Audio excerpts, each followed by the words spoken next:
نحمدہ ونصلی علی رسولہ الکریم اما بعد۔ معزز سامعین، السلام علیکم ورحمۃ اللہ وبرکاتہ۔ المہند علی المفند کتاب میں ایک عقیدہ لکھا ہوا ہے، علماء اہل سنت، علماء دیوبند مشائخ کی قبروں سے باطنی فیوض حاصل کرنے کے قائل ہیں۔ اس طریقے پر جو طریقہ اس فیوض و برکات کے حصول کے لیے اس کے اہل اور خواص لوگ اختیار کرتے ہیں، عوامی طریقہ کار نہیں۔ بعض لوگ قبروں سے فیوض و برکات کے قائل نہیں ہیں، بلکہ اس کو بدعت اور شرک قرار دیتے ہیں۔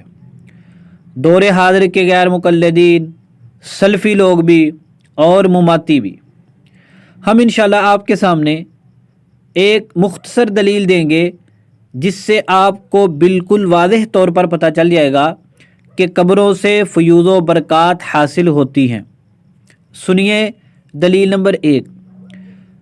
اہل سنت کی معروف کتاب صحیح بخاری شریف میں ایک روایت موجود ہے کہ حضرت سیدنا عمر بن خطاب رضی اللہ تعالی عنہ جب زخمی ہوئے اور آپ کو معلوم ہو گیا کہ اب میرا بچنا مشکل ہے، کہ تم جاؤ حضرت عائشہ رضی اللہ تعالی عنہ کے پاس اور ان سے جا کر کہو کیا کہ حضرت عمر رضی اللہ تعالی عنہ آپ سے اجازت طلب کر رہے ہیں اس بات کی کہ مجھے بھی میرے دو ساتھیوں کے ساتھ، یعنی حضرت نبی پاک صلی اللہ علیہ وسلم اور حضرت ابوبکر صدیق کے ساتھ دفن کر دیا جائے۔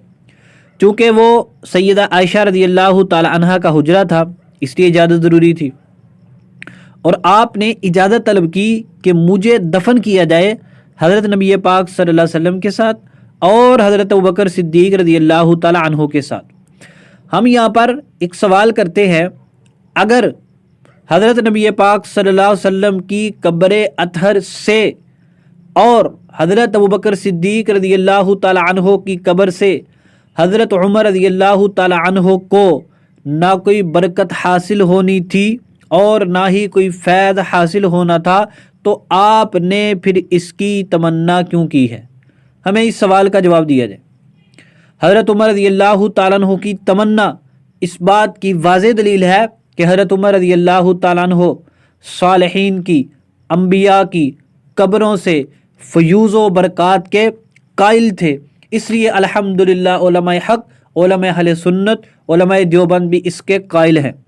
اور پھر عجیب بات دیکھیں کہ صرف یہ نہیں کہا کہ میں نبی پاک صلی اللہ علیہ وسلم کے ساتھ دفن ہونا چاہتا ہوں، فرمایا کہ اپنے دونوں ساتھیوں کے ساتھ، نبی پاک صلی اللہ علیہ وسلم کے ساتھ، حضرت ابوبکر صدیق رضی اللہ تعالی عنہ کے ساتھ، یعنی انبیاء علیہم الصلاۃ والسلام کی قبور سے بھی برکات حاصل ہوتی ہیں اور صالحین کی قبور سے بھی برکات حاصل ہوتی ہیں۔ تو جو فتویٰ تم علماء دیوبند پر لگاتے ہو، تمہیں ان سے پہلے حضرت عمر رضی اللہ تعالیٰ عنہ پر لگانا چاہیے۔ اس روایت کی اس سے بھی آپ عجیب بات سنیں، جب یہ پیغام لے کر حضرت عبداللہ بن عمر رضی اللہ تعالیٰ عنہ حضرت سیدہ عائشہ صدیقہ رضی اللہ تعالیٰ عنہ کے پاس گئے تو انہوں نے کیا فرمایا؟ حضرت صدیقہ عائشہ نے فرمایا کہ اریدہ لنفسی، کہ میں نے تو وہ جگہ اپنے لیے متعین کی ہوئی تھی، یعنی میں نے یہ سوچا ہوا تھا کہ وہاں پر میں خود دفن ہوں گی۔ اب ہمیں بتلایا جائے، اگر قبروں سے فیض حاصل نہیں ہوتا، برکت حاصل نہیں ہوتی، سیدہ عائشہ رضی اللہ تعالی عنہا نے تمنا کیوں کی تھی؟ سیدہ عائشہ رضی اللہ تعالی عنہا نے یہ کیوں سوچا ہوا تھا؟ جنت البقیع کا دفن اور حجرہ عائشہ میں دفن جب ایک برابر ہے تو یہاں پر انہوں نے دفن کی تمنا کیوں کی؟ انہوں نے اس لیے تمنا کی کہ تاکہ نبی پاک صلی اللہ علیہ وسلم کے اوپر اترنے والی رحمتوں سے حصہ لیا جائے، تاکہ آپ صلی اللہ علیہ وسلم کی برکات حاصل کی جائے، تاکہ حضرت ابوبکر صدیق رضی اللہ تعالیٰ عنہ کی قبر اطہر سے بھی برکت حاصل کی جائے۔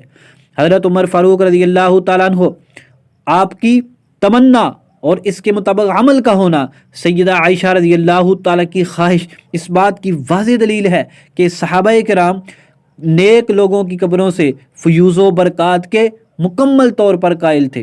اور یہ بات تو دیکھ کے بڑی حیرانگی ہوئی کہ مشہور محدث علامہ ابن حجر عسقلانی رحمۃ اللہ علیہ نے صحیح بخاری کی شرح میں اسی حدیث کے تحت، یہ حدیث نمبر 3700 ہے صحیح بخاری کے، لکھا وفیہ حرص